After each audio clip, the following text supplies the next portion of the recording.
And with that, Victor, tell us, we've got another story here on CRM.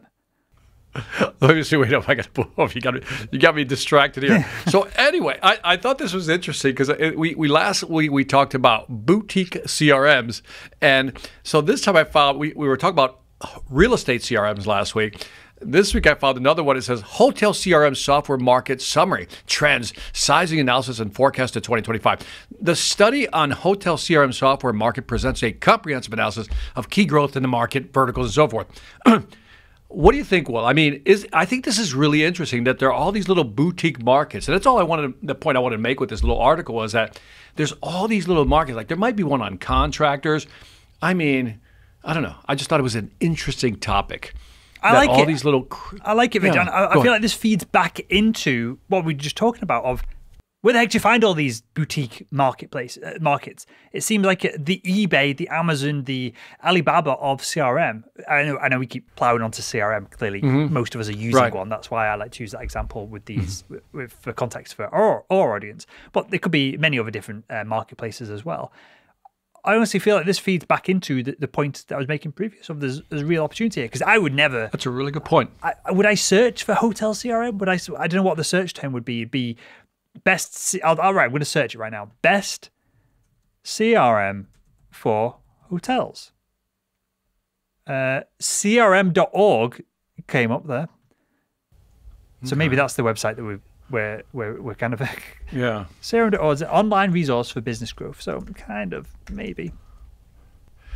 And I'm just Googling here CRMs for contractors because I've never done that.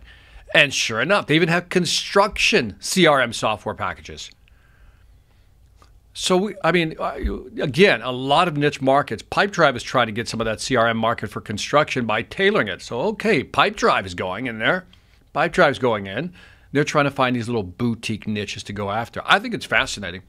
But I still say that the best way of doing it is to, like, if you look at, and we'll just use Salesforce as because it's the largest, a good placeholder.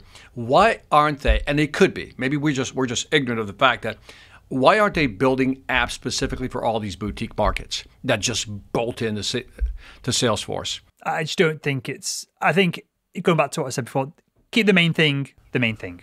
That's my motto of all this. The main thing for Salesforce is large enterprise organizations. And they've got the App Store. Maybe there is bolt-ons for other functionality that we're talking about here within the Salesforce.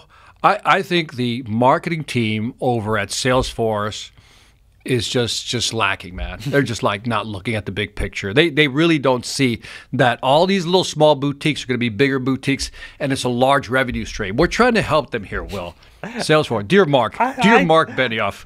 I think Salesforce are going to be just fine, and the more likely is to go after Ford than.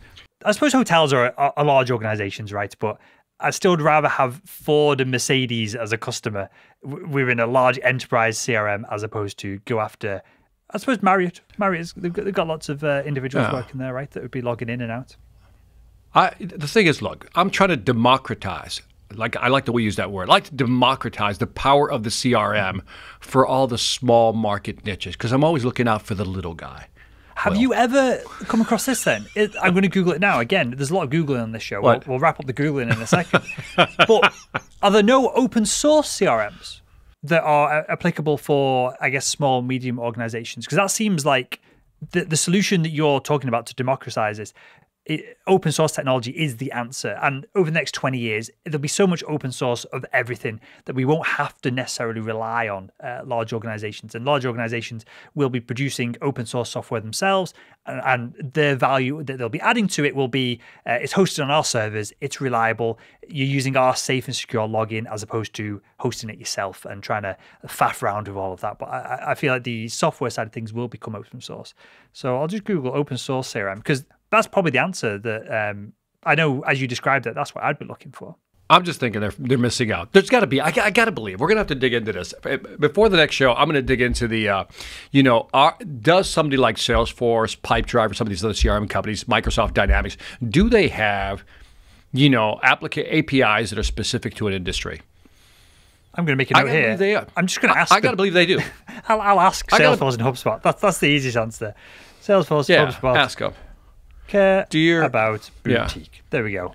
In real time, scribbling stuff down in the show notes.